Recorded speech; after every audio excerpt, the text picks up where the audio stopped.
अस्सलामुअलैकुम वरहमतुल्लाहि वबरकातुहू। मैं हूं डॉक्टर हामिद शाफ़ी और आप देख रहे हैं Shafia social media. Shafia social media के प्लेटफॉर्म पे आज जो सवाल है वो ये है, क्या जादू और रजत का इलाज एक ही है, यानी एक ही तरह दोनों मसाइल का इलाज किया जाता है। ये है जी आज का सवाल कि जादू और रजत क्या दोनों का इलाज एक तरह का है। इसका मुख्तसर तरीन जवाब यह है कि दोनों का इलाज एक तरह नहीं किया जा सकता। जादू एक अलग मसला है, उसका इलाज भी अलग तरीके से होता है। रजत एक अलग मसला है, उसका इलाज भी अलग तरीके से होता है। ये अलग बात है कि दोनों ही नेगेटिव एनर्जी है, यानी जादू भी नेगेटिव एनर्जी है, रजत भी नेगेटिव एनर्जी है। जो अलामात जादू की होती हैं वही अलामात रजत की होती हैं, यानी बुनियादी अलामात सेम होती हैं, मुश्तरका होती हैं, मगर तरीका इलाज जो है वो दोनों का मुख्तलफ होता है।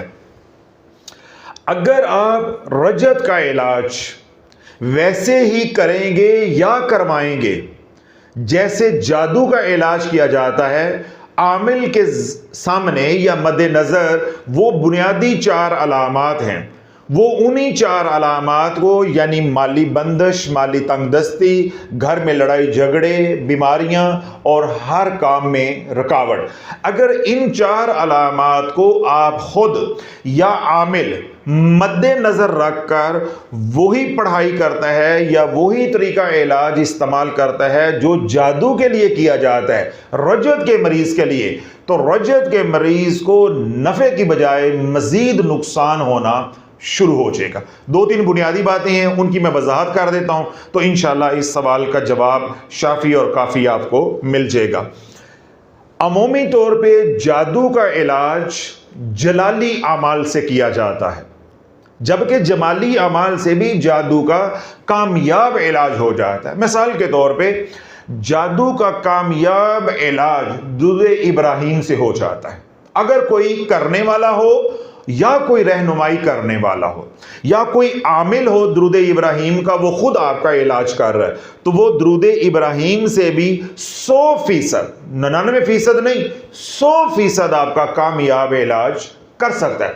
किसी और अमल की जरूरत नहीं है, बशर्ते कि वो दुरूद इब्राहिम का आमिल हो, उसके पास तसर्रुफ हो, उसके पास तासीर हो, यानी उसके पास दुरूद इब्राहिम की हेलिंग एनर्जी मौजूद हो, तो वो कामयाब इलाज कर सकता है। मगर अमलियात की दुनिया में जमाली आमाल से जादू का इलाज अमूमन नहीं किया जाता। उसकी बुनियादी वजह यह है कि मरीज चाहता है मैं जल्द अज जल्द इस मुसीबत से निकल जाऊं, तो जमाली अमाल से जल्द अज जल्द रिजल्ट नहीं मिलता। यह है बुनियादी बात जिस वजह से आमलीन हजरात जादू का इलाज जलाली अमाल से करते हैं। जलाली अमाल का ये होता है कि जूं जूं आप पढ़ते जाएंगे एनर्जी जनरेट होती जाएगी, आपके मसाइल तेजी से हल होते जाते। वो अलग बात है कि जलाली अमाल से इलाज करने की वजह से नुकसानात भी उतने ज्यादा होते हैं अगर एहतियात ना की जाए, प्रोटोकॉल को पूरा ना किया जाए या लवाजमात का ख्याल ना रखा जाए। इसके बावजूद मरीज की डिमांड या मरीज की ख्वाहिश भी ये होती है, अब किसी की बेटी का रिश्ता नहीं हो रहा, वो 2 साल इंतजार नहीं कर सकता। इस तरह कोई माली बंदिश का शिकार हो गया है, वो 6 महीने साल इंतजार नहीं कर सकता। इसी तरह कोई बिस्तर पे पड़ा हुआ है तो वो साल 6 महीने इंतजार नहीं कर सकता।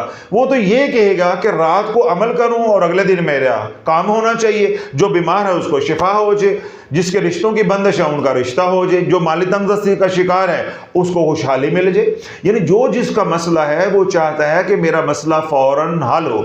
तो जब आप जमाली अमाल खुद करेंगे बंदिश के इलाज के लिए, ये जादू के इलाज के लिए, या कोई आमिल करेगा, तो मैंने क्या बात समझाई है बुनियादी कि आपको वो रिजल्ट नहीं मिलेगा जो आप चाह रहे हैं, या उतनी जल्दी रिजल्ट नहीं मिलेगा जो आप चाह रहे हैं। जबकि मैंने ये बात आपको वाज़ेह कर दी है कि जमाली आमाल के साथ भी 100% कामयाब जादू का इलाज किया जाता है, मुमकिन है, लेकिन लोगों की डिमांड की वजह से ऐसा मुमकिन नहीं होता। इसलिए आमिल हजरात जो है अमूमी तौर पे जलाली आमाल का सहारा लेते हैं, जिस तरह चहल काफ के जरिए इलाज करना, ठीक है, चारों कुल के जरिए इलाज करना, आयतल कुर्सी के जरिए जो है वो इलाज करना, सूरह जिन के जरिए इलाज करना, दुआए हिज़्बुल बहर के जरिए इलाज करना, दुआए सैफ़ी के ज़रिए इलाज करना, या अस्माउल हुस्ना है तो उनमें से या कहारू के ज़रिए इलाज करना, या जब्बारू के ज़रिए इलाज करना, या जब्बारू या कहारू के ज़रिए इलाज करना, इसी तरह या मुंतकिमू या मुमीतू के ज़रिए इलाज करना, वगैरह वगैरह। यानी अगर अस्माउल हुस्ना के ज़रिए भी इलाज किया जाएगा तो उनमें से जलाली इस्म मुंतखब किए जाते हैं, ठीक है। और अगर कुरानी आयात से इलाज किया जाएगा तो जलाली आयात मुंतखब की जाएंगी। अगर कुरानी सूरतों के जरिए इलाज किया जाएगा तो वो भी जलाली मुंतखब की जाएगी। इसी तरह दुआएं हैं, जिस तरह मैंने मिसाल दी, हिज़्बुल बहर है, दुआए सैफ़ी है। अब ये वो दुआएं हैं जो जलाली हैं। तो ये तमाम मिसालें जो मैंने दी हैं या तमाम जो मैंने आमाल आपके सामने रखे हैं, ये तमाम के तमाम क्या हैं? जलाली हैं। ये अमूमी तौर पे जादू के इलाज के लिए इस्तेमाल होते हैं और कामयाब इलाज होता है, आपको फौरन रिजल्ट मिलना शुरू हो जाता है। जब आप इन्हीं आमाल के जरिए रजत का इलाज करेंगे, अगर वो मरीज 70% बर्बाद हुआ है तो आप उसको इलाज के जरिए 100% बर्बाद करके रख दोगे। जो जो अमल आप करते जाओगे उसकी रजत बढ़ती जाएगी। मिसाल के तौर पे एक रजत का मरीज है, कोई नलायक जाहिल उसको लगा देता है हिज़्बुल बहर पढ़, जो कि हो रहा है, कोई उसको लगा देता है दुआए सैफ़ी पढ़, जो कि हो रहा है, तो उसकी रजत और बढ़ती जाएगी। जो जो अमल वो करता जाएगा वो बैकफायर होता जाएगा। बुनियादी बात जो आपने समझनी है या ज़हन में रखनी है वो ये, जहां सिर्फ जादू होगा, चाहे आप जमाली अमल का सहारा लें या आप जलाली अमल के जरिए इलाज करें, जोन सा भी अमल आप पढ़ेंगे या करेंगे उस मरीज के ऊपर वो मुअस्सर होता जाएगा अल्लाह के हुक्म से, और उसको शिफा होती जाएगी, अफाका होता जाएगा। रजत का मसला ये होता है कि इसके ऊपर कोई भी वजीफा असर नहीं करता, बल्कि सेटबैक आता है, बैकफायर हो जाता है। मरीज पहले ही रजत का शिकार है, अल्लाह ना करे आपने उसको हिज़्बुल बहर पे लगा दिया या खुद हिज़्बुल बहर पढ़कर उसके ऊपर दम करना शुरू कर दिया, तो अब हिज़्बुल बहर की रजत भी उसके ऊपर पड़ जाएगी। इसी तरह किसी ने उसको दुआए सैफ़ी पे लगा दिया, हामीम ला युनसरून पे लगा दिया, आयत करीमा पे लगा दिया, या कोई और जलाली अमल था, इस्म था, उस पे लगा दिया। जो जो वो करता जाएगा, जो जो जलाली अमल पढ़ता जाएगा, उसकी रजत भी पढ़ती जाएगी। और अगली बात जो सबसे अहम है, जो आपने ज़हन में रखनी, जब आपका तरीका इलाज वही होगा रजत के मरीजों के लिए जो जादू के मरीजों के लिए आप अख्तियार करते हैं, 72 घंटे के अंदर अंदर इतने नुकसानात होंगे कि वो मरीज बर्दाश्त नहीं कर पाएगा। और यह भी मुमकिन है कि मरीज ही जान से गुजर जाए, यह भी मुमकिन, या उसको कोई ऐसा नुकसान पहुंच जाए बदनी कि वो ला इलाज मर्ज में मुब्तला हो जाए, ज़हनी तवाज़न खो बैठे, ब्रेन हेमरेज हो जाए उसको, फालज हो जाए उसको, या जिसका सबसे ज्यादा इम्कान होता है वो कि उसका हादसा हो जाए। और अगर उस मरीज को नुकसान नहीं पहुंचेगा तो उसके लवाहकीन को नुकसान पहुंचेगा। घर में आग लग जाएगी जिसका बहुत ज्यादा इम्कान है, कभी इम्कान है हादसे का और घर में आग लगने का। कारोबार की जगह है, शॉर्ट सर्किट हो जाएगा, बहाना बन जाएगा, आग लग जाएगी, मोटर जलेगी, आग लग जाएगी, एसी का स्पार्क होगा, स्विच, आग लग जाएगी, चूल्हे पे दूध रखा, वहां कोई बहाना बनेगा, आग लग जाएगी। यानी कोई भी बहाना बनेगा, घर है, फैक्ट्री है, जहां पे भी कोई रजत का मरीज है, जहां पे आप ये इलाज मुआलजा कर रहे हैं तो वहां आग लग जाएगी। इससे सफर कर रहे हैं तो हादसा हो जाएगा, माली मामलात हैं तो फौरन नुकसान हो जाएगा। तो मरीज नुकसान के लिए इलाज करवा रहा है या नफे के लिए इलाज इलाज करवा रहा है। तो जब आप वो अमाल अख्तियार करेंगे जो जादू के इलाज के लिए आप इस्तेमाल करते हैं, तो रजत के मरीज को नफ़े की बजाय नुकसान होगा। अब आपके जहन में फिर ये बात आएगी कि जो रजत का मरीज है फिर उसके लिए कौन से अमाल करना ज़रूरी होते हैं। जो रजत का मरीज है उसका इलाज बहुत मुनफरद तरीके से होता है, और रजत के इलाज के लिए जो मुआलिज है यानी आमिल है उसको पूरी दस्तरस हासिल होनी चाहिए, पूरा उसका अबूर हो, और वो डंडे वाला करनी वाला आमिल हो या कोई पीरे कामिल हो, तब इलाज होगा। और दूसरी जो शर्त है जो इससे भी ज्यादा इंपॉर्टेंट है या अहम है, वो ये है कि जिस मरीज को रजत हुई है वो सच बोलने वाला हो, वो सच बोलने वाला हो। अब मरीज सच नहीं बोलेगा, जो इधर रूहानी इलाज कर रहा है वो आमिल तो है, तो जो रखिएगा वो क्या है, आमिल तो है मगर कामिल नहीं है, इलाज कामयाब नहीं होना। मरीज सच बोल रहा है मगर ये जो इलाज करने वाला है ये महज आमिल है मगर कामिल नहीं है। ये जो रजत है ये सारी की सारी इस आमिल में मुंतकल हो जाएगी। वो तमाम मसाइल जो मरीज के थे वो मुआलिज के बन जाएंगे। पहले वो चारपाई पे पड़ा था, अब ये चारपाई पे पड़ जाएगा। रजत ऐसी नहुसत है, ऐसी नहुसत है, ऐसा मुज़ी मर्ज है रूह का, ये रूह का कैंसर है। अगर किसी अनाड़ी ने रजत के मरीज को हाथ डाल दिया महज रोकड़े के लिए, पैसे के लिए, वो तमाम मसाइल जो उनके घर में थे या उस रजत के मरीज के साथ है वो सारे के सारे इधर मुंतकल हो जाएंगे।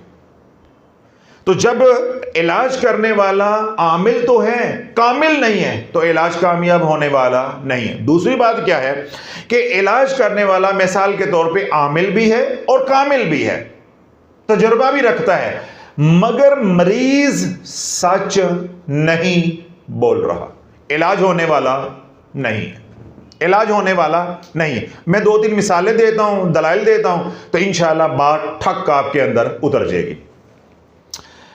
एक मरीज है, मिसाल के तौर पे जैद है, इसने औरादो वज़ाइफ किए हैं।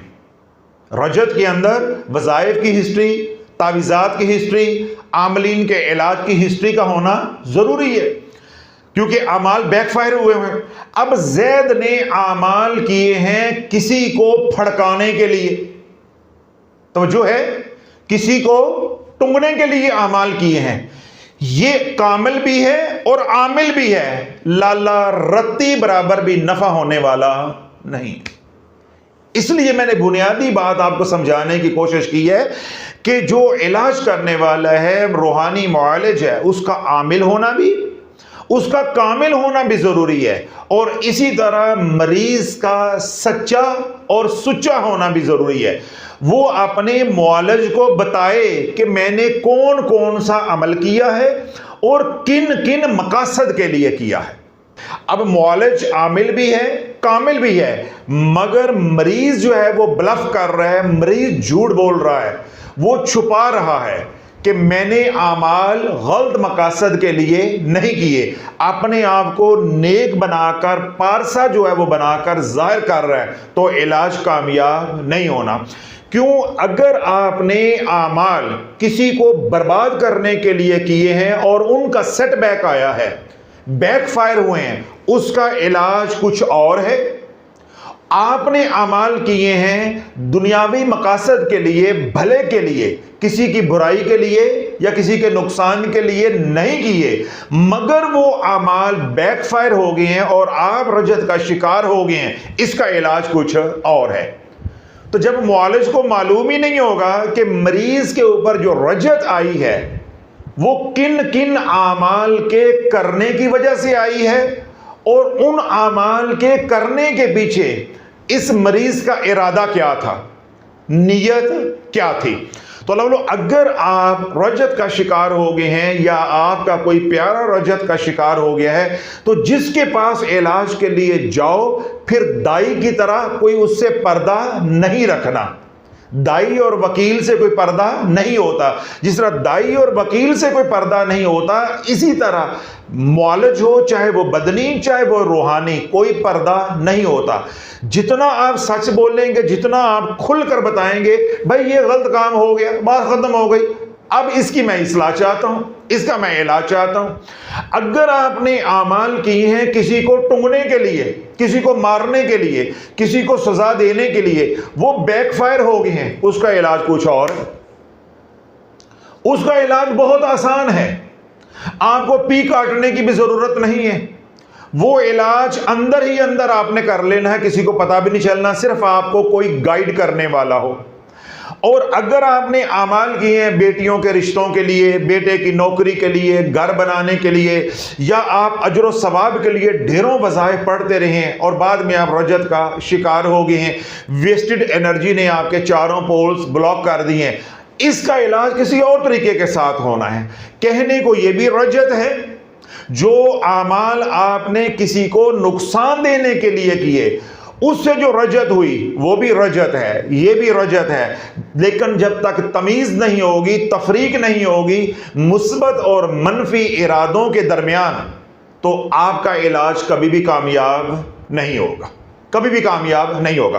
तो रजत का जो इलाज है, अगर खुदा न खास्ता आपने तवीज़ धागा किया है या किसी आमिल से मदद ली है, उससे तवीज़ धागा करवाया है, जलाया है, दबाया है, लटकाया है, पिलाया है, आपके घर के फेरे लगाए हैं, आगे शाह ने, पीछे शाह ने, करंट शाह ने, बैटरी शाह ने, सोलर शाह ने, तो लाला आप आमिल को, उस्ताद को, मौलज को जाकर बताओ कि मैं ये सब कुछ करके आया हूं, अब इसका कोई हल है तो मुझे बता दो। अगर उसके पास कोई हल होगा तो वो आपको बता देगा। अगर तो आपने ये सब कुछ किया है, आप इलाज करवा के राजी हैं और मुआलज आपका इलाज करके राजी है, तो आपका इलाज होगा, ए अल्लाह मेरी तौबा। आपका इलाज होगा, अस्तगफिरुल्लाह रब्बी मिन कुल्लि ज़म्बिन व अतूबु इलैह। इस दुआ के जरिए आपका इलाज होगा और साथ होगा दुरूदे मग़फ़िरत। कौन सा सीगा होगा? दुरूदे मग़फ़िरत। यानी ये दो आमाल होंगे जिससे आपका मौलज जो है वो आपका इलाज करेगा। जितना आप इस्तग़फ़ार की कसरत करेंगे उतना नफ़ा होता जाएगा, जितना आप दुरूद पाक की कसरत करेंगे नफ़ा होता जाएगा। दूसरा जो काम आपने बुनियादी करना होगा वो ये कि जिन लोगों के हकूक़ सल्ब किए हैं, जिन लोगों को पढ़ाइयों के ज़रिए नुकसान पहुंचाया है, जब तक आप उनके पांव पकड़ के माफ़ी नहीं मांगोगे, समझ गए हो ना, इलाज होने वाला नहीं है। मेरे पास आओ, इनके पास जाओ, उनके पास जाओ, लाला ये सिर्फ फेरे हैं, दिल की तसल्ली है या दिल की तसल्ली के लिए ये काफ़ी है, बाकी शिफा मिलने वाली नहीं। क्यों? ये मामला है हकूकुल इबाद का। जब तक वो लोग जिनको आपने तवीज़ धागे के ज़रिए और आदो वज़ाइफ के ज़रिए नुकसान पहुंचाया है, उस नुकसान का अजाला नहीं करोगे या उनसे माफ़ी तलाफ़ी नहीं करोगे, किसी भी अमल से नफ़ा नहीं होगा, चाहे वो आपका रूहानी मौलज करे तो चाहे आप खुद करें। यह है बुनियादी बात।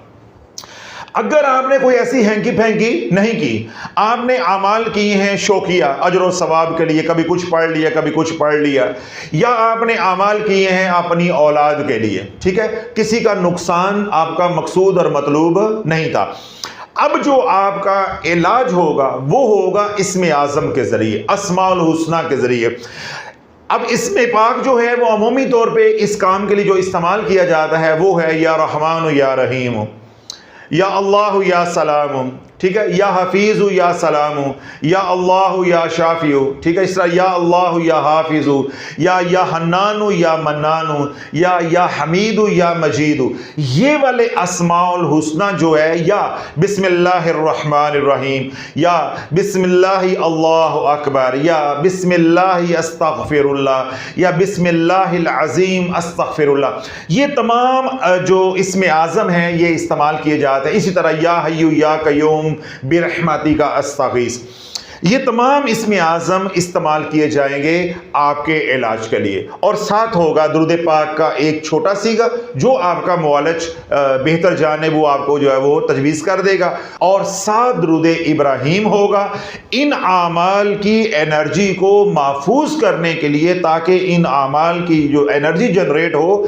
वो मेरे ओरा के अंदर अंदर रहे, बाहर किसी को नुकसान ना पहुंचाए और मुझे नफ़ा पहुंचाए। तो आपको क्या करना पड़ेगा? हसार।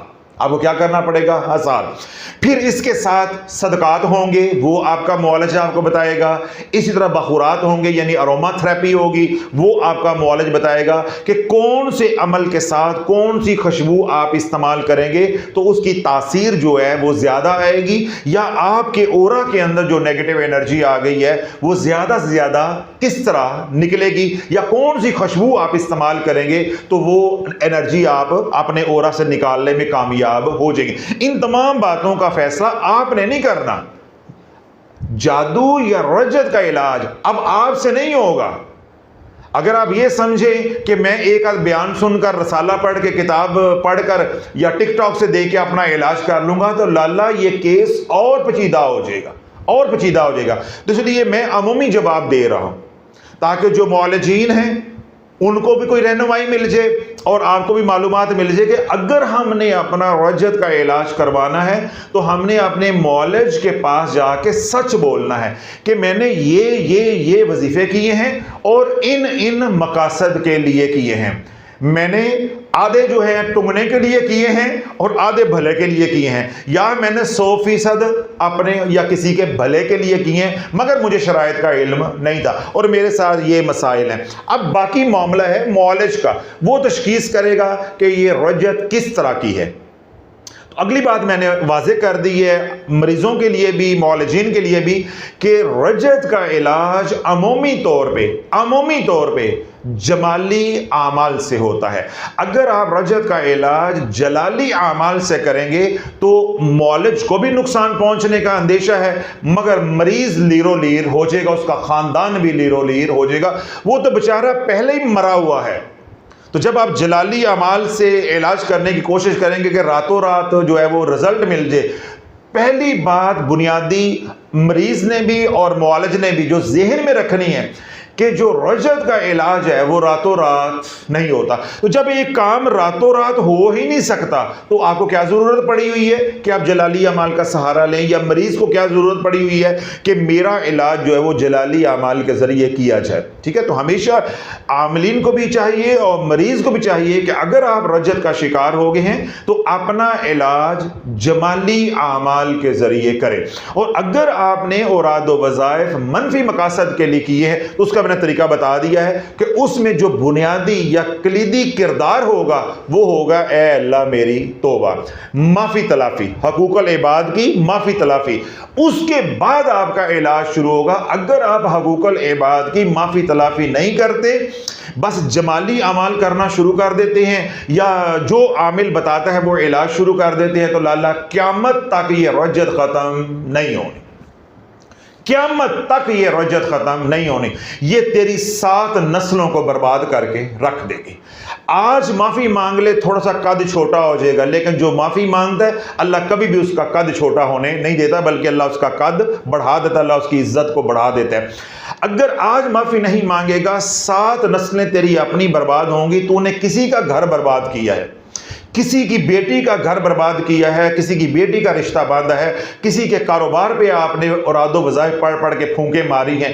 इसी तरह कोई आपको रिश्ता नहीं देना चाहता था, आपने वजीफे पढ़ पढ़ के उनको हिप्नोटाइज करके उनकी बच्ची को अपने घर में लाए हैं और बाद में उसको बसाया नहीं, तलाक दे के फारग कर दिया। लाला वजीफों से कोई शय नहीं मिलनी।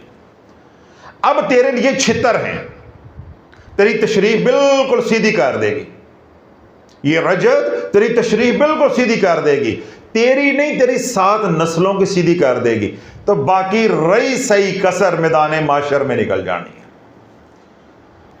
क्यों? जिनको नुकसान पहुंचाया है उन्होंने तेरा गिरेबान पकड़ लेना है, तो नाल पोली पोली ढोल की शाफी ने भी बजाई जानी है जी। मैं भी इन्हू समझाता रहा, ये बंदे का पुत्र नहीं बनया, क्योंकि हमने तो रायत नहीं करनी वहां पे।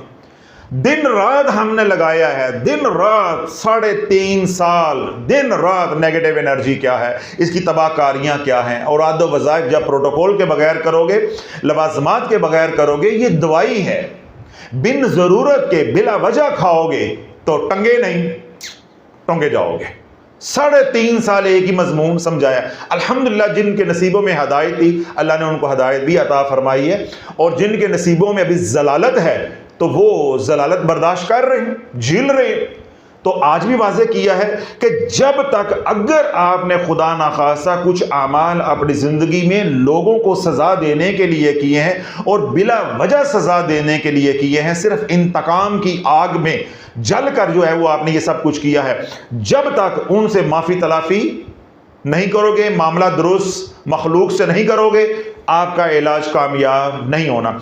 चाहे आपका रूहानी मुआलिज जमाली आमाल से इलाज करे, चाहे जलाली आमाल से इलाज करे, वो तमाम आमाल की मजीद रज्जत आपके ऊपर आती जाएगी, क्योंकि आपकी बंदिश ही नहीं खुलेगी। गिरा तो लगी है नुकसान पहुंचाने की वजह से, तो आपका सफर ही शुरू नहीं होना। जो जो पढ़ते जाओगे, या आपका मुआलिज पढ़ पढ़ के आप पे फूंकता जाएगा, या जोन जोन सा तावीज़ आप जलाते जाओगे, उसकी रज्जत आपके ऊपर मजीद आती जाएगी, मजीद आती जाएगी, और आपका केस बिगड़ता जाएगा। तो ये है रज्जत का इलाज कैसे करना है और जादू का इलाज कैसे करना है। जो मैंने आपकी खिदमत में अर्ज़ किया है उसको मैं सम अप कर देता हूँ, समराइज कर देता हूँ कि जादू और रज्जत का इलाज एक ही तरीके से हरगिज़ नहीं होता। सवाल था ये कि क्या जादू और रज्जत का इलाज एक ही है, यानी एक ही तरह होता है? हरगिज़ ऐसी बात नहीं है। रज्जत एक अलग मसला है, जादू एक अलग मसला है। फिर दूसरी बात जो मैंने तफसील के साथ समझाई है वो ये है कि जादू का इलाज जमाली अमाल से भी होता है, मगर किया नहीं जाता। अमूमी तौर पे मौलजीन भी और मरीज़ भी यही चाहते हैं कि जल्दी रिजल्ट मिले, तो उसके लिए क्या किया जाता है? जलाली अमाल का सहारा लिया जाता है।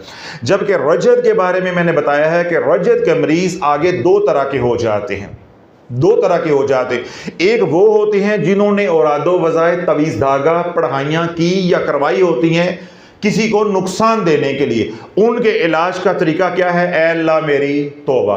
और उसमें जो कलीदी किरदार अदा करता है जो अमल, वो है दुआ अस्तगफिरुल्लाह रब्बी मिन कुल्लि ज़म्बिन व अतूबु इलैह। ये वाली दुआ सबसे ज़्यादा नफ़ा देती है। और दूसरी कैटेगरी वो होती है जिन्होंने औरादो वज़ाइफ तो किए होते हैं, तवीज़ धागा तो किया होता है, इसी तरह आमलीन से पढ़ाइयाँ तो करवाई होती हैं, मगर वो अपनी ज़ात के लिए करवाई होती हैं, या अपने भले या अपनी औलाद या किसी के भले के लिए किया होता है, अल्लाह ना करे किसी को नुकसान देने के लिए नहीं किया होता। तो उनका इलाज भी मैंने बता दिया है कि उनका इलाज होगा इस्म आज़म से, उनका इलाज होगा इस्म आज़म से, उनका इलाज होगा दुरूद मग़फ़िरत से, और कुछ तादाद होगी दुरूद इब्राहीम की। और इस एनर्जी को महदूद करने के लिए अपने ओरा के अंदर हसार पढ़ना पड़ेगा, यानी हसार भी करना पड़ेगा।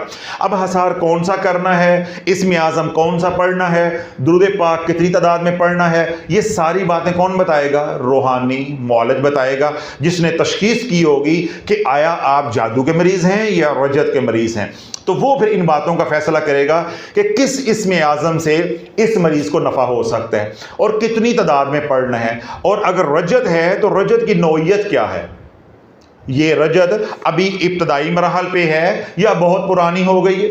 ठीक है, इन तमाम बातों का फैसला मैंने या आपने नहीं कर लेना, इन तमाम बातों का फैसला किसने करना है? रूहानी मौलज ने।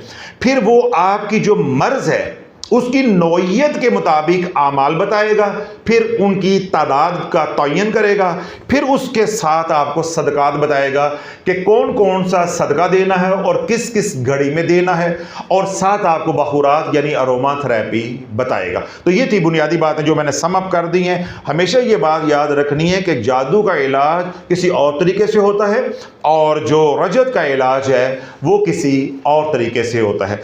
तो ये था जी आज का सवाल और उसका जवाब। जिਉਂਦੇ रहो ते बसते रहो।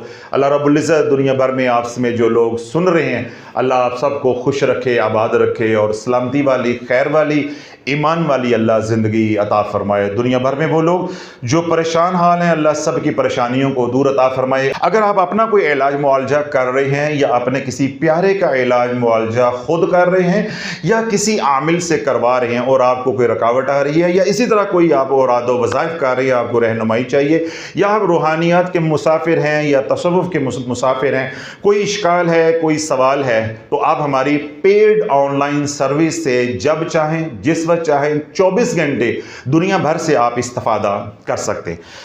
5 मिनट का एक वॉइस नोट आप सेंड करेंगे, 5 मिनट से 1 सेकंड भी ऊपर होगा तो आपको रिप्लाई नहीं मिलेगा। अगर आप किसी वजह से वॉइस नोट नहीं सेंड करना चाहते तो आप हमें टेक्स्ट मैसेज भी कर सकते हैं। अगर आप टेक्स्ट मैसेज करेंगे तो वो सिर्फ 10 लाइनों का होगा, 10 लाइनों से ऊपर अलाउ नहीं। 11वीं लाइन भी लिखी होगी तो आप रजिस्टर्ड नहीं होंगे। अगर आपने वॉइस नोट सेंड कर दिया तो फिर आप टेक्स्ट नहीं कर सकते। अगर आपने पैगाम लिखकर सेंड कर दिया यानी टेक्स्ट मैसेज कर दिया तो अब आप वॉइस नहीं करते। दोनों में कोई एक काम आपने करना है। उसके बाद आपने एडमिन से रिक्वेस्ट करनी है कि मेरे पैगाम को यानी वॉइस नोट है या टेक्स्ट मैसेज है उसको रजिस्टर कर लिया जाए, तो इंशाअल्लाह अज़ीज़ ये फ़कीर आपको 72 घंटे के अंदर अंदर रिप्लाई कर देगा। अगर आपका मसला होगा इज्तिमाई नौइयत का, जिस तरह आज के सवालात हैं, तो आपकी इजाज़त के साथ हम उसको वीलॉग का हिस्सा बना देंगे अगर आप इजाज़त देंगे तो। और अगर आपका मसला या आपका सवाल जो है इनफरादी नौइयत का होगा तो आपके इंडिविजुअली, प्राइवेटली वॉइस नोट के ज़रिए रिप्लाई कर दिया जाएगा। दुनिया भर में जो लोग सुन रहे हैं, परेशान हाल हैं, दुखी हैं, तकलीफ़ में हैं, अल्लाह उनकी परेशानियों को दूर अता फरमाए, अल्लाह उनके दुखों को दूर अता फरमाए। जो सुखी हैं अल्लाह उनके सुखों में मज़ीद बरकतें अता फरमाए। वो तमाम हज़रात जिनको अल्लाह रब्बुल इज़्ज़त ने नेमतों से सरफराज किया है, अल्लाह फैज़ व बरक़ात भी नाज़िल फरमाए ताकि उनकी नस्लों को भी हंडाना नसीब हो। आप समेत वो तमाम हजरात जिन्होंने दुआओं के लिए कहा है, अल्लाह हमारी इल्तजाओं को, हमारे टूटे फूटे अल्फाज को, हमारी गुजारिशात को उनके हक़ में कबूल व मंजूर फरमाए और उनकी मकबूल और मबरूर दुआओं को हमारे हक़ में कबूल व मंजूर फरमाए। दुनिया भर में वो लोग जो बीमार हैं, रूहानी मरीज़ हैं या बदनी मरीज़ हैं, घरों में हैं या अस्पतालों में हैं, बच्चे हैं, बूढ़े हैं, शहरी हैं या देहाती हैं, अरबी हैं या अजमी हैं, अल्लाह सब को सेहत वाली, सलामती वाली, खैर वाली, बरकत वाली हयाती अता फरमाए। दुनिया भर से वो लोग जो शाफिया सोशल मीडिया के साथ जुड़े हैं, हमारे मुतल्लकीन हैं, मुहिब्बीन हैं, मुखलिसीन हैं, या वो तमाम हजरात जो सिलसिला अलिया कादरिया शाफिया में मुरीद हैं या खानका दारुल शिफा के साथ जुड़े हैं, या दुनिया भर से वो लोग जो शाफिया रूहानी सेंटर इंटरनेशनल पर अपने रूहानी इलाज मुआलजे के लिए आते हैं, अल्लाह सब की जान की, माल की, औलाद की, ईमान की, इज़्ज़त की हिफाजत फरमाए। दुनिया भर से वो लोग जो हमारे से अकीदत रखते हैं, मोहब्बत करते हैं, अपने मकाम पर रहते हुए दावत व तबलीग का काम कर रहे हैं, या शाफी की फ़िक्र को, सोच को घर घर में पहुँचा रहे हैं, या वो खुश नसीब जो खानका की माली, बदनी, वक्ती खिदमत करते हैं, अल्लाह उनको हर तरह के शर से, मर्ज से, कर्ज से, ज़िल्लत से, इल्लत से और किल्लत से महफूज फरमाए। अल्लाह रब्बुल इज़्ज़त हम सब को बुरे वक्त से, बुरी सोबत से, बुरी बीमारी से और बुरी मौत से महफूज फरमाए। जो ज़िंदगी बकिया है अल्लाह इस्लाम पर की वजह से आप दबाव का शिकार हो जाएंगे। क्या हो जाएंगे? दबाव का शिकार हो जाएंगे। हर वक्त आपको अनजाना खौफ होगा। जो लोग औरादो वज़ाइफ कसरत के साथ पढ़ते हैं वो तवज्जो के साथ सुने। अब जब आपके ओरा के अंदर एनर्जी क्लैश होगा, सारा दिन स्पार्किंग होती रहेगी, आप हर वक्त बेकरार रहेंगे, मुस्तरब रहेंगे। मैं क्या कहता हूं कि औरादो वज़ाइफ पढ़ने वाले लोग पत्थर दिल होते हैं, इनके सीने में दिल नहीं होता, ये जालिम होते हैं। इनको सिर्फ अपनी दुनिया नजर आ रही होती है, या जो इनका मकसद होता है बस ये कहते हैं मेरा मकसद मुझे मिलना चाहिए, बाकी सारी दुनिया को आग लग जाए। आग लगे बस्ती में तो बोला अपनी मस्ती में। ये है औरादो वज़ाइफ करने पर। ये लोग जालिम होते हैं, इनका शुमार जालिमीन में होता है। इनके दिल में मैंने क्या कहा है, नरमी नहीं होती। ये बहुत सख्त और बहुत पत्थर दिल लोग हो जाते हैं, क्योंकि बार बार जब एनर्जी क्लैश होता है, बार बार एनर्जी क्लैश होता है, ये औरादो वज़ाइफ करने वाले लोग इंतहा दर्जे के बदमजाज होते हैं, गुस्सीले होते हैं। इंतहा दर्जे का अक्सर इनका जो किरदार है वो बुरा होता है। यानी माशरे के लिए या जिस घर का ये फर्द होते हैं वहां जाके पूछो कि ये लोग क्या जुल्म ढा रहे होते हैं। हमारे सामने ये वाला ही हुलिया होता है, दाढ़ी टोपी मुंदरियां तो ये वो सारा कुछ, और हाथ में लंबी सी तस्बीह। हम समझते हैं पता नहीं ये क्या बला चीज है, ठीक है, ये कोई अल्लाह के ज्यादा ही लाडले हैं, ये तो इतनी पढ़ाइयां करने वाले हैं, लेकिन अंदर से ये इतने जालिम होते हैं कि इनको कभी तरस नहीं आता। दूसरा मैं क्या कहता हूं कि जब भी आपने इनको देखना हो, इनके चेहरे के ऊपर तमानियत नहीं होगी, इनके चेहरों के ऊपर सुकून नहीं होगा, क्योंकि आप अंदर तो झांक नहीं सकते। इसलिए मैं वो आपको निशानियां दे रहा हूं कि अगर आपने क्रॉस चेक मेरी बातों को करना हो या किसी को क्रॉस चेक करना हो तो ज़ाहरी अलामात से आप क्रॉस चेक कर लो। पहला क्या है कि ये लोग गुस्सीले होंगे, झगड़ालू होंगे, बदमजाज होंगे, पत्थर दिल होंगे, इनकी कोई जुबान नहीं होगी, कोई वादा नहीं होगा, कोई अहद नहीं होगा। और अगली अलामत मैंने क्या बताई कि इनके चेहरों के ऊपर सुकून नहीं होगा। ये हर वक्त मुस्तरब रहेंगे, परेशान रहेंगे, जैसे कौवा खाकर भी कभी इधर देखता है, कभी इधर देखता है, कभी इधर देखता है, कभी इधर। जिस तरह कौवा हर वक्त बेचैन होता है, मुस्तरब होता है, इसी तरह औरादो वज़ाइफ करने वाले लोग हर वक्त दबाव का शिकार होते। तो अभी हम पीछे बात करके आए हैं कि जब आप मुसलसल दबाव का शिकार रहेंगे तो 3 तरह के केमिकल्स सिक्रीट होंगे।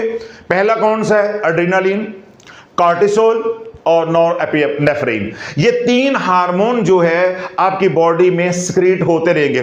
जब इनकी मिकदार फ्लक्चुएट करती रहेगी तो जब बार बार ये हार्मोन सिक्रीट होंगे और आपकी बॉडी बार बार इनको कम्बैक्ट करेगी, यानी खून से निकालेगी कि जान छूट जाए और आप नॉर्मल हो जाएं, बॉडी के जो सिस्टम्स हैं, बॉडी के जो निज़ाम हैं वो कोलैप्स करने से बच जाए। आखिर बॉडी के बर्दाश्त की भी, इम्यून सिस्टम की भी एक हद है। जब वो रेड लाइन क्रॉस हो जाएगी तो आपका सिस्टम यानी इम्यून सिस्टम जो है वो कोलैप्स कर जाएगा। जब इम्यून सिस्टम कोलैप्स कर जाएगा तो आप ऑटो इम्यून डिजीजेस की तरफ चल पड़ेंगे। टेस्ट करवाएंगे उसमें कुछ नहीं आएगा, इलाज करवाएंगे तो आपके ऊपर इलाज यानी दवाई असर नहीं करेगी। डॉक्टर कहेंगे कि आपको कोई बीमारी नहीं है, आपका सिर्फ नफ्सियाती मसला है। कुछ सियाना आया तो कहेगा शाफी को चला जा, तेरी तशरीफ सीधी होने वाली है, तेरा इलाज शाफी के पास है, किसी और के पास इलाज नहीं है। क्यों? जब आप आमलीन के पास जाओगे, मौलवियों पीरों के पास जाओगे, उन्होंने तो जाते ही कहना है जादू हो गया, जादू हो गया, जादू हो गया, जादू हो गया। यहां क्या हो रहा है कि आपकी नालायकी की वजह से जो आप औरादो वज़ाए बगैर मुर्शद के, बगैर जरूरत के पढ़ते जा रहे हो, उनकी वजह से एनर्जी क्लैश बढ़ रहा है। तो जब एनर्जी क्लैश होता है तो वो हमारे ओरा की केमिस्ट्री को डिस्टर्ब कर देता है और हम रूहानी अमराज का शिकार हो जाते हैं। अमराज़े रजीला हमारी बढ़ना शुरू हो जाती हैं। व्लॉग के शुरू में, बयान के शुरू में मैंने एक फिक्रा बोला कि गुस्सा अमराज़े रजीला में से एक मर्ज है। याद है? शुरू में मैंने बोला अभी कि गुस्सा अमराज़े रजीला में से एक मर्ज है। जब हमारे ऊपर अमलियात का असर बद आना शुरू हो जाता है, वेस्टेड एनर्जी बहुत ज्यादा पैदा होना शुरू हो जाती है जब हम शराइत का लिहाज नहीं रखते। ये वेस्टेड एनर्जी जो है ये हमें अल्टीमेटली रूहानी मरीज बना देती है, रूहानी मरीज बना देती है। हम रजत का शिकार हो जाते हैं। जब रजत का शिकार होंगे तो ये तीनों हार्मोन्स हर वक्त हमारे बदन के अंदर मौजूद होंगे। जब ये तीनों हार्मोन्स मौजूद होंगे, ना हमें पता चलेगा कि ये रूहानी मसला है, ना हमें ये पता चलेगा ये बदनी मसला है। डॉक्टर के पास जाओगे वो कहेगा जी आपका कोई बदनी मसला नहीं है। पीर के पास जाओगे तो वो कहेगा कि आपका बदनी मसला है, आपका कोई रूहानी मसला नहीं है। और अगर किसी आमिल के पास जाओगे तो उसने कहना जादू हो गया, जादू हो गया। अब आपकी जिंदगी खारिश वाले कुत्ते से भी बदतर हो जाएगी। क्यों? तूने खुद अपने ओरा की केमिस्ट्री को बर्बाद कर दिया। ये मैंने जितनी भी बातें की हैं, अगर हम मेरे बयानात को पहले सुनते हैं फिर तो आपने एंजॉय किया होगा कि ये सारी बातें हमें मालूम है। हजरत साहब आपने कई बार कई बयानात के अंदर इस मजमून को बयान किया है। आप में से वो लोग जो आज पहली बार यहां आए हैं या ऑनलाइन आज मुझे पहली बार सुन रहे हैं, अगर उनको मेरी बातें नई लग रही हैं या यकीन नहीं आ रहा, हालांकि ऐसी कोई बात होनी नहीं चाहिए कि मैंने सारा मजमून जो है वो साइंटिफिकली और लॉजिकली आपको समझाया है। मैंने कोई कुरान और हदीस का हवाला नहीं दिया या सहारा नहीं लिया, मैंने अकली तौर पे आपको समझाने की कोशिश की है कि गुस्से की सोशल काजेज क्या होती हैं, गुस्से या चिड़चिड़ापन की साइकोलॉजिकल काजेज क्या होती हैं, गुस्सा या चिड़चिड़ापन की बायोलॉजिकल काजेज क्या होती हैं, मेडिकल काजेज गुस्से की या चिड़चिड़ापन की क्या होती हैं, और इसी तरह आखिर पे मैंने बयान किया है कि स्पिरिचुअल काजेज गुस्से की या चिड़चिड़ापन की क्या क्या होती हैं। तो आपको बात हर सूरत में समझ आना चाहिए। अगर आपको बात समझ नहीं आई तो जब ये बयान ऑन एयर हो तो आपने दोबारा तवज्जो के साथ सुनना है। अब जो मैंने कंक्लूड किया है कि अगर आपका ओरा किसी और एनर्जी का है, फ्रीक्वेंसी और है, कलर्स और हैं वगैरह वगैरह, इधर किसी बंदे का ओरा और तरह का है, ये नॉर्मल बात है, ये नॉर्मल बात है, ठीक है। एक ये है कि आपने अपने ओरा को गलत ओरा दो वज़ाइफ करके उसको डिस्टर्ब कर दिया, उसको खराब कर दिया, तो आप मुसलसल दबाव में रहेंगे। जब आप मुसलसल दबाव में रहेंगे, क्यों रहेंगे? एनर्जी क्लैश होता रहेगा। अब तारों के ऊपर जो टेप है, इंसुलेशन जो है वो क्या हो गई है? जल गई है, पिघल गई है, उतर गई है। अब ये जो कॉपर की दो तारें हैं, पॉजिटिव नेगेटिव, ये बार बार आपस में क्या करेंगी? टच करेगी, तो क्या होगा? स्पार्क होगा। जब स्पार्क होगा तो आपके अंदर आग लगी रहेगी, आपके अंदर आग लगी रहेगी। अब ये आग आहिस्ता आहिस्ता आपको जलाकर राख कर देगी। एक है बाहर का खौफ, उसको कहते हैं डर। क्या कहते हैं? डर। ये जो अंदर का खौफ होता है इसको कहते हैं घुन, गम कहते हैं। जब गम ज़दा आप होगे, यानी आपको घुन लग गया, डर है, खौफ है, मायूसी है, जो बाहर है ये अंदर आ गई, अब इसका कोई इलाज नहीं है। समझा ये रहा हूं। तो मेडिकली भी मैंने ये समझाया है कि जब आप ऑटो इम्यून डिजीज की तरफ चलेंगे तो ऑटो इम्यून डिजीज का एट प्रेजेंट फिलहाल दुनिया में कोई इलाज नहीं है। अभी इंसान का जो साइंसी इल्म है वो अर्तकाई मनाजल तय कर रहा है, वो इस सतह पे नहीं पहुंचा कि ऑटो इम्यून डिजीज की एटियोलॉजी को मालूम कर सके, अंडरलाइन काजेज को मालूम कर सके कि ये बीमारी क्यों लाहक हुई है।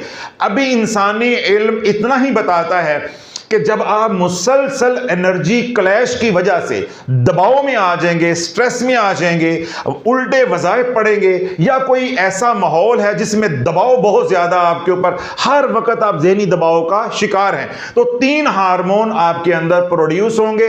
जब ये हर वक्त बहुत ज़्यादा हाई लेवल पे रहेंगे तो ये आपको बर्बाद करके रख देंगे। यानी रूह तो बर्बाद हुई है, आपका बदन भी बर्बाद हो जाएगा, यानी आपको जिंदा जमीन में ये तीनों हार्मोन जो है वो उतार देंगे। पहले आप खुद बर्बाद होंगे, और ये भी मुमकिन है कि प्लग के अंदर तारें जो हैं वो एक दूसरे से टच करती रहे, स्पार्क होता रहे, वो प्लग जले। ये भी मुमकिन है कि आप खुद ही मरें, और ये भी मुमकिन है कि शॉर्ट सर्किट हो जाए तो पूरी इमारत ही तबाह हो जाए। कितने घर हैं जिनके अंदर खवातीन ने औरादो वज़ाइफ कर करके या मर्दों ने औरादो वज़ाइफ कर करके पूरा खानदान जमीन में उतार दिए। एक मिसाल देता हूं तो इंशाल्लाह फिर इस मजमून को हम कंक्लूड करते हैं कि हमारा जो ओरा ब्रेक होता है उसको हमने रिपेयर कैसे करना है, या जब हमें गुस्सा आता है तो उसका अमलियात के ऊपर या रूहानियात के ऊपर या हमारी जो रूह है उसकी लताफत के ऊपर क्या असर आता है। ये बातें इंशाल्लाह फिर हम कंक्लूड करेंगे। अभी सिर्फ मैं ये जो कारगुजारी है या फीडबैक है उन लोगों के लिए पढ़ने जा रहा हूं जो आज पहली बार आए हैं या सोशल मीडिया पे आज मुझे पहली बार सुन रहे हैं, ताकि उनकी भी इस्लाह हो जाए कि जो मैं मुसलसल दबाव में हूं इसकी वजह क्या है। इसकी सोशल काज है, साइकोलॉजिकल काज है, बायोलॉजिकल काज है, स्पिरिचुअल काज है, कौन सी काज है? तो जो काज है मैं उसको इरेडिकेट करूं, मैं उसको क्लियर करूं, उसको मैं ख़त्म करूं, ताकि मैं नॉर्मल लाइफ की तरफ लौट जाऊं। और वो तमाम हजरात जो हमें सुनते हैं, क्योंकि उनका ताल्लुक पढ़ने पढ़ाने से होता है, तो अमूमी तौर पे जो लोगों की काज होगी वो होगी स्पिरिचुअल। अगर आपने गलत औरादो वज़ाइफ कर करके अपने ओरा को पोल्यूटेड कर लिया है, आपने बर्बाद कर दिया है, तो आप ये ख़त सुन लें, उसके बाद मैं इलाज बताऊंगा। तो इंशाअल्लाह अज़ीज़ जब उस इलाज को फॉलो करोगे, उस पर अमल करोगे, तो अल्लाह के हुक्म से 6-7 महीने में आप इस कैफियत से या इस दलदल से निकलने में कामयाब हो जाएंगे। ये हमारी एक मुरीदनी है, हमारी बेटी है, और उसका ताल्लुक है जी बहावलपुर से। हाँ बिल्कुल। अस्सलामु अलैकुम वरहमतुल्लाहि वबरकातुहू। हज़रत साहब, मेरा नाम साइमा है और मेरा ताल्लुक बहावलपुर से है। मेरी ज़िंदगी बहुत अच्छी गुजर रही थी, अल्हम्दुलिल्लाह। जितना मैंने बोला है पहली लाइन के अंदर ही वो सारा कुछ आ गया है कि अगर आपका ओरा जो गॉड गिफ्टेड है, वो जैसा भी है, वो जैसा भी है, उसके ऊपर हम कलाम नहीं कर रहे, वो ना मेरे हाथ में है ना आपके हाथ में है। कहानी यहां से शुरू होनी है कि जो अल्लाह ने दिया था, जैसे अल्लाह ने आपको बनाया था, आपने अल्लाह की तख्लीक के अंदर मुदाखलत की है। देखिए, जिस तरह अल्लाह ने अब मुझे बनाया है, तो मैं किसी और से मुतासिर हो जाऊं कि वो मुझसे ज्यादा खूबसूरत है, तो मैं ये रब की तख्लीक को बदलने की कोशिश करूं, तो फिर क्या होगा? या इसी तरह जो मर्द हैं वो औरतों वाला रास्ता अख्तियार करे, या औरतें हैं वो मर्दों वाला रास्ता अख्तियार करे। रब की बनाई हुई तख्लीक है, इसके अंदर रद्दो बदल करेंगे, वो कुछ का कुछ ही बन जाएगा। माइकल जैक्सन की तरह कुछ का कुछ ही बन जाएगा, फिर अंजाम भी उसी तरह का होगा। अब इनकी लाइफ क्या थी? बिल्कुल नॉर्मल। वो खुद कह रही हैं कि हम खुशहाल जिंदगी बसर कर रहे थे, मेरी जिंदगी बहुत अच्छी गुजर रही थी। एक दिन मुझे किसी ने रसाला दे दिया, उन्होंने रसाले का नाम भी लिखा हुआ है, और आप सबको मालूम भी है माशाल्लाह ला कुव्वता इल्ला बिल्लाह, बड़ा टका के पड़े, अड्डियां जोड़ जोड़ के साड़ियां माइयां ने माशाल्लाह शनील दियां रजाइयां ते शफून दे दुपट्टे ते हजार हजार दाने वाली तस्बीहां तोड़ियां हुई ने। सबको पता रसाला क्या है। एक दिन मुझे किसी ने रसाला पढ़ने के लिए दिया, उसमें लिखे हुए वज़ाइफ और टोटके मुझे बहुत अच्छे लगे। आई लव यू, यानी देखते ही प्यार हो गया। Love at first sight, love at first sight, यानी पहली नजर में ही प्यार हो गया, पहली नजर में प्यार आ गया। जब बदबख्ती आई होती है फिर ऐसे ही होता है, फिर ऐसे ही होता है। मेरे शोहर का कारोबार दिन रात तरक्की कर रहा था, कुछ माली मसाइल दरपेश आए तो मैंने वज़ाइफ का रास्ता मुंतखब कर लिया। इससे पहले मैं सिर्फ नमाज और कुरान की पाबंदी करती थी, यानी कुरान की तिलावत करती थी। मेरी जिंदगी में औरादो वज़ाइफ का कोई नामो निशान दूर दूर तक नहीं था, यानी नॉर्मल लाइफ जो शरीयत हमारे से तकाजा करती है। हजरत साहब आज से नहीं, अब मजा नहीं आ रहा हूँ, शाफी फार्म में आ रहा तो तुम सौन लग पे, कन्न चुंगलियां मारो तखा भी मलो।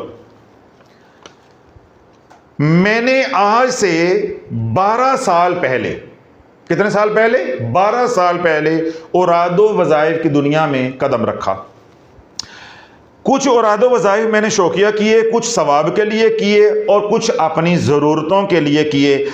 आहिस्ता आहिस्ता गैर महसूस तरीके से हमारे घर में रिज़्क़ कम होने लगा, लड़ाई झगड़े बढ़ने लगे और अचानक परेशानियां आने लगी। अब मैं यहां आपको रोक रहा हूं, जो मैंने बातें कही हैं दोबारा पीछे जाओ, उनको रिकॉल करो, उनको दोहराओ अपने ज़हन में।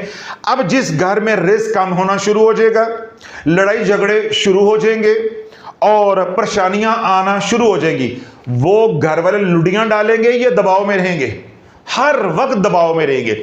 जब ये लोग हर वक्त दबाव में रहेंगे तो इनके खून के अंदर 3 हार्मोन की मिकदार बढ़ जाएगी। वो 3 हार्मोन इनको किधर लेके जाएंगे? बर्बादी की तरफ। जो दुनिया बर्बाद हो रही है वो तो हो रही है, सेहत की बर्बादी की तरफ लेके जाएंगे और ऑटो इम्यून डिजीजेस की तरफ लेके जाएंगे। यही मैंने कहा ना, इसकी आप देखिएगा कि तायीद और तस्दीक कैसे होती है। हज़रत साहब, मेरे औरादो वज़ाइफ की तफसील ये है, 2 अनमोल मोती हर नमाज के बाद, या कहारू पानी में पाँव डालकर 1100 मरतबा 120 दिन मैंने मुसलसल पढ़ा। कितने हो गए जी? 2। सूरह मुजम्मिल 40 बार रोजाना, 3। चौथा अमल है सूरह कुरैश का चिल्ला मैंने किया, 40,000 बार मैंने पढ़ा, 4। पांचवा आफा हसिब तुम यानी सूरह मोमिनून की आखिरी 4 आयात और अजान वाला अमल मैं खुद भी करती और लोगों को भी तलकीन करती, यानी छोटी पीरनी भी बन गई। 5। नंबर 6 नजर बद का तावीज़ लिख कर मैं लोगों को देती, बच्चों को देती, 6। नंबर 7 सूरत तारक की आखिरी आयात कीलों पर दम करके मैं लोगों को देती, 7। सूरत तौबा की आखिरी 2 आयात का तावीज़ लिखकर घर में अनार के दरख्त के साथ बांधा ताकि रिज़्क खुले। मुझे वो अम्मा जी याद आ गई कनाडा वाली जो अभी गई हैं उनकी बात पे इतनी हंसी आती है। वो कहती हजरत साहब जब भी मैंने तावीज़ बांधा मैं पकड़ी गई हूँ, जब भी मैंने ये तावीज़ लिख कर कहीं बांधा ना अपने मियाँ को दुमछल्ला बनाने के लिए तो मैं पकड़ी गई। कहती मैंने कनाडा में बांधा वहां पकड़ी गई, पाकिस्तान में बांधती हूं तो तब मैं रेड हैंडेड पकड़ी जाती हूं। तो इन्होंने भी सूरत तौबा की जो आखिरी 2 आयात है उनका तावीज़ बनाकर घर में अनार के दरख्त का साथ बांधा कि रिज़्क खुले, 8। 9वां है सूरत तौबा की आयात का चिल्ला भी किया, वल्लाहु आलम वो कौन सी आयात थी उनका उन्होंने चिल्ला भी किया। 10 रोजाना सूरह बकरा 1 बार, सूरह कहफ, सूरह रहमान, सूरह वाक़िया और सूरह मुल्क रोजाना 1 बार। नंबर 11 हिज़्बुल बहर भी कुछ दिन तक पढ़ी, इसके बाद नहीं बोलूंगा। अब तो आई लव यू वाली बात है, मैं तब जेब में डालने लगा हूं। बल एक्टिव हो जाओ फिर सुनाऊंगा आगे क्या हुआ। हिज़्बुल बहर मैंने रोजाना पढ़ी यानी कुछ दिन तक पढ़ी, उसके बाद मेरे घर में क्या हुआ? आपके ज़हन में क्या आ रहा है? सोने के सिक्के गिरे, अशरफियां गिरी, दिरम दिनार आए, घर को आग लग गई, घर को आग लग गई। अब दोबारा आप पीछे चलो, कितनी बार मैं ये आज की नशिस्त में, आज के इस व्लॉग में, आज के इस बयान में समझा कर आया हूं, कितनी बार मैंने ये लफ्ज बोला energy clash, energy clash, energy clash. अब एनर्जी क्लैश हुआ तो घर को आग लग गई। किसी फुफी ने नहीं लगाई, किसी जादूगर ने नहीं लगाई, और ये जादू नहीं है मगर ये जादू है। जब ये मेरे पास आए तो ये फुफी निकलवाने आए थे कि हजरत साहब कहीं हमें फुफी जो है वो बरामद करके देंगे कि आपकी फुफी ने ये काम किया है। लेकिन अल्हम्दुलिल्लाह इन्होंने कुछ बयानात सुने थे, कुछ हमने पोली पोली ढोलकी बजाई तो जल्दी इनको बात समझ आ गई कि यहाँ फूफी वाला काम नहीं। जिस तरह आपको समझ आ गई है कि इन्होंने इतने और वज़ाइफ किए हैं कि इनका मजाज आपस में नहीं मिल रहा, पढ़ने वाले कारी से नहीं मिल रहा, शराइत का इल्म नहीं है। अब हिज़्बुल बहर की एनर्जी दीगर आमाल की एनर्जी के साथ टकराई है। पहले तो बात थी अंदर तक, अब घर को भी आग लग गई, यानी बातन भी तबाह हो गया और जाहिर भी बर्बाद हो गया। नंबर 11 जी हिज़्बुल बहर मैंने कुछ दिन तक पढ़ी, इसके बाद मेरे घर में आग लग गई। मेरी 8 साला बेटी बीमार हो गई, तमाम टेस्ट करवाए, तमाम रिपोर्ट्स नॉर्मल आई। वो बेटी मुझे बताती कि कोई गलीज औरत अपने बच्चों के साथ आती है जो गंदगी से लिपटे हुए होते हैं और उसके बाद मेरी तबीयत खराब हो जाती है। फिर मैंने हिज़्बुल बहर छोड़ दी तो मेरी बेटी भी तंदुरुस्त हो गई। ये वो वेस्टेड एनर्जी है। हजरत साहब आप बात नहीं सुनते, हजरत साहब आप गुस्सा कर जाते हैं, आप बात नहीं सुनते। खुदा की कसम मैंने खुद ख्वाब में देखा है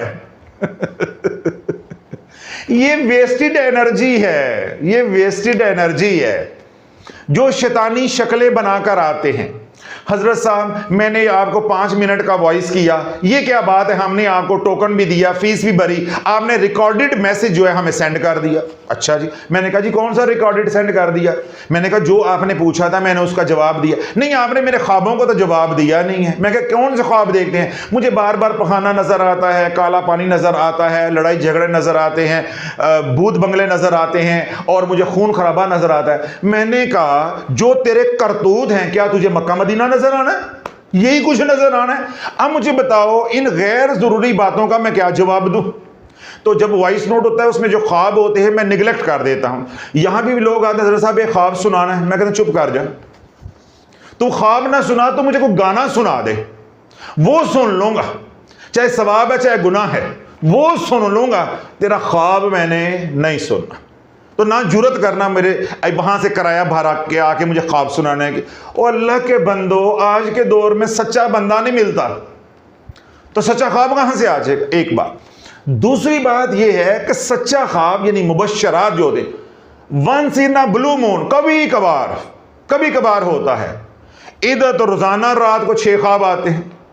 और ख्वाब क्या होने? आग लग गई, जमीन धनस गई, काले पानी का वो मैंने नाला देखा, गार्ब देखी, पखाना देखा, वाशरूम देखा, कत्लो गारत देखा, या मेरा मियाँ मैनू कुटदा पिया सी। ए ख्वाब होने ने। तो इनका सुन के मैंने क्या करना है?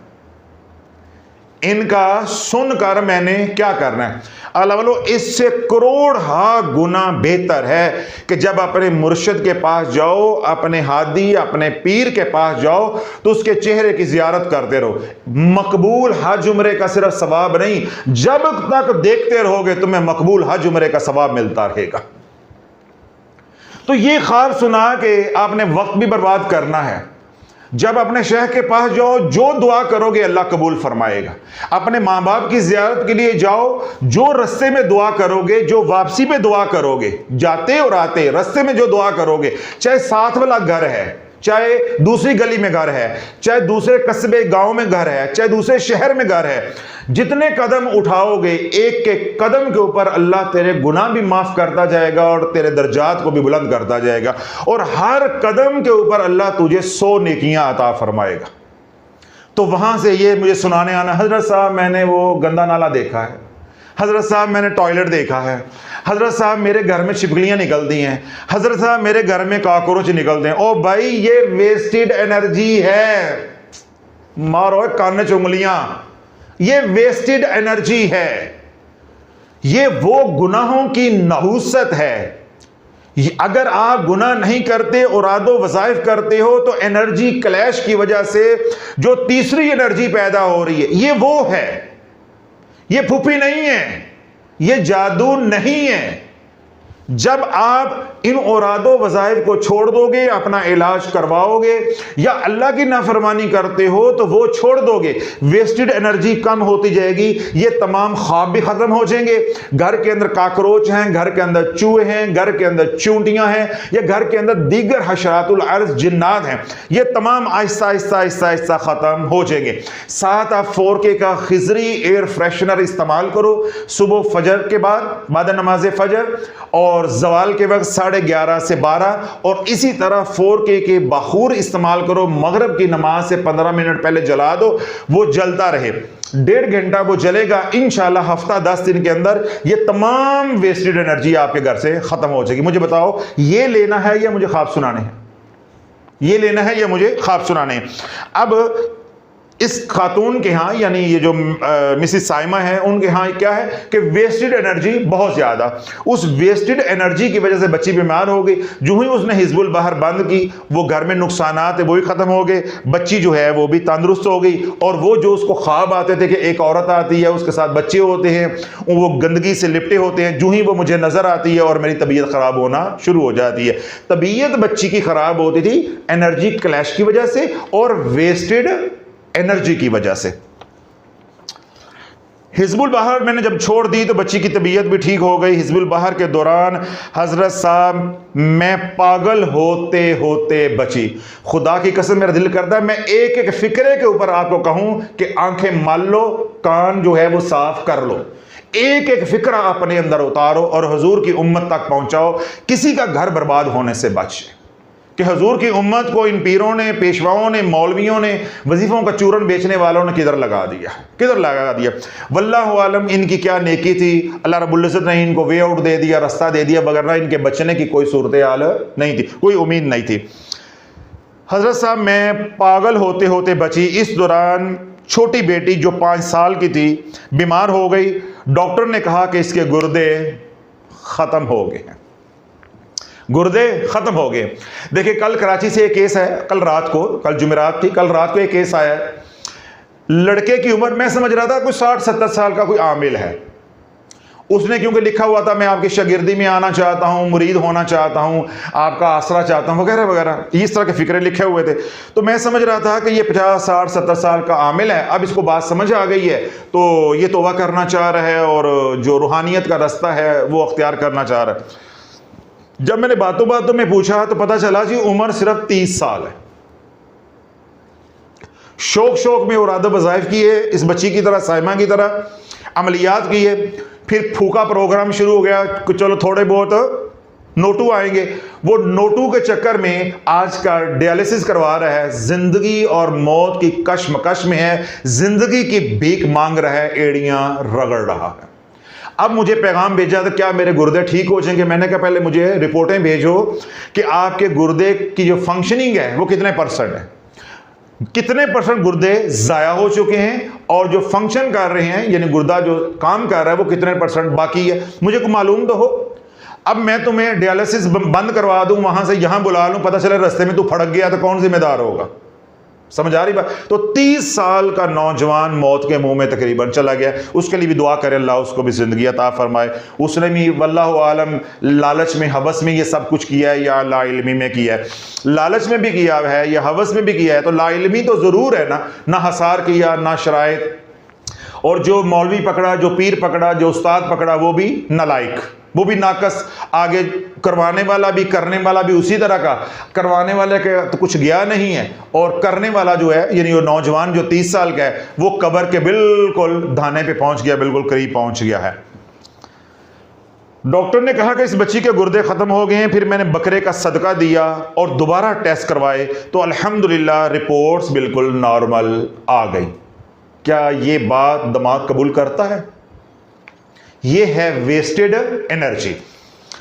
इंशाल्लाह एक बयान मेरे जिम्मे है, काफ़ी हद तक वो मैं कर चुका हूं कि खिदमत शेख, ठीक है, सदका बल्ली उतारा, तो खिदमत शेख पे बात हो चुकी है। इंशाल्लाह अगली जुमेरात को वही बयान या वही मौजू आगे लेकर चलेंगे। तो उसमें हम बात करेंगे जब सदका और बल्ली पे, तो जब सदका और बल्ली पे बात करूंगा तो वहां पे मैं आपको ये पॉइंट, ये नुक्ता समझाऊंगा कि जब खून बहाया जाता है, सदका दिया जाता है या काली दुनिया में बल्ली दी जाती है तो वेस्टेड एनर्जी जो है वो खत्म क्यों हो जाती। जो ही वेस्टेड एनर्जी हट गई तो बच्ची जो है वो बिल्कुल नॉर्मल हो गई। ये बातें इंसानी अकल में आने वाली नहीं हैं। जब इंसानी अकल में नहीं आ सकती तो लेबॉर्ट्री टेस्ट में कैसे आ जाएगी, लेबॉर्ट्री टेस्ट में कैसे आ जाएगी। हज़रत साहब मैं रसाले वाले पीर से 12 साल पहले मुरीद हो गई, मैंने बैयत कर ली।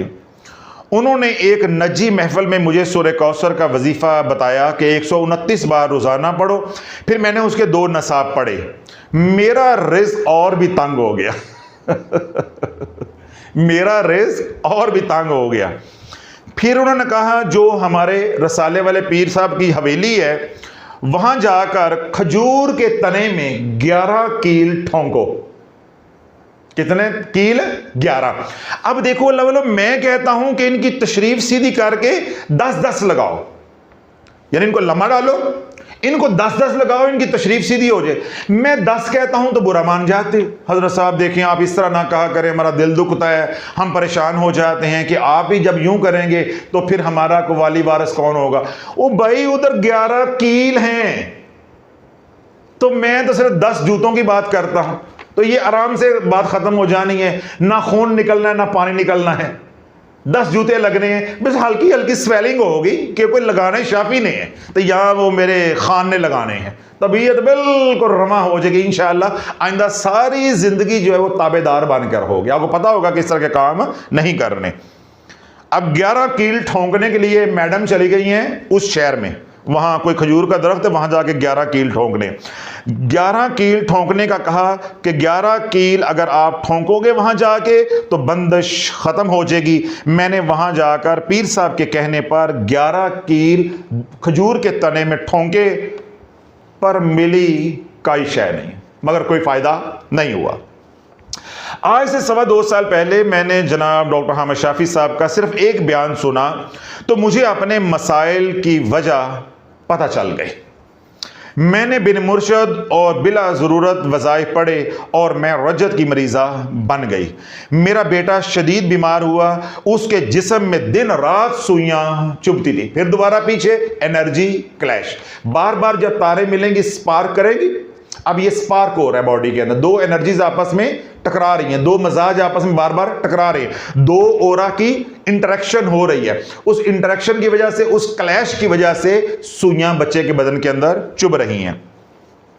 हर तरह का इलाज किया मगर आराम नहीं आया। फिर मैं दारुशिफा इंटरनेशनल आई, यानी शाफिया रूहानी सेंटर, यहाँ पे वो आई। मुर्शिद पाक के बताए हुए अमाल किए। मुर्शिद पाक ने 21 दिन के अमाल बताए।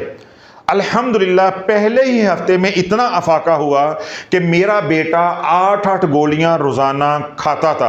जाते ही मुर्शिद पाक ने दम किया, तवज्जो की और दवाई बंद करवा दी। आज 2.25 साल होने को है, मेरे बच्चे ने आज तक कोई दवाई नहीं ली। अल्लाह वालों, ये कोई मेरी करामत या मेरा मौजज़ा नहीं है, कहीं उधर ना लेके चल पड़ना। मैं बार बार समझा रहा हूं, wasted energy, wasted energy, wasted energy, wasted energy.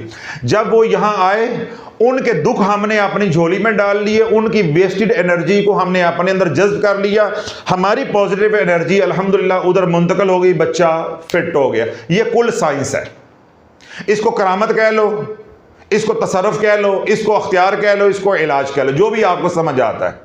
ये मैंने आपको साइंस भी या मैकेनिज्म भी समझा दिया है कि उनकी वेस्टेड एनर्जी, उनका जो वेस्ट है वो हमने ले लिया, और अपना जो पॉजिटिव एनर्जी है या अपना जो हमारा कमाया हुआ है वो हमने उनको दे दिया। तो फिर भी जो आके कोई कहे कि यार गे है, मिलदा मलांदा तो कुछ नहीं हैगा, भाई जैसा एतकाद लेकर आओगे वैसा ही होगा। दो लोगों को अल्लाह वालों नफा होता है, दो लोगों के ऊपर पॉजिटिव एनर्जी या नेगेटिव एनर्जी का असर होता है। ये नुक्ता भी आप समझ ले, बाय द वे बात आ गई है। रब कुरान में बार बार फरमाता है, क्या फरमाता है?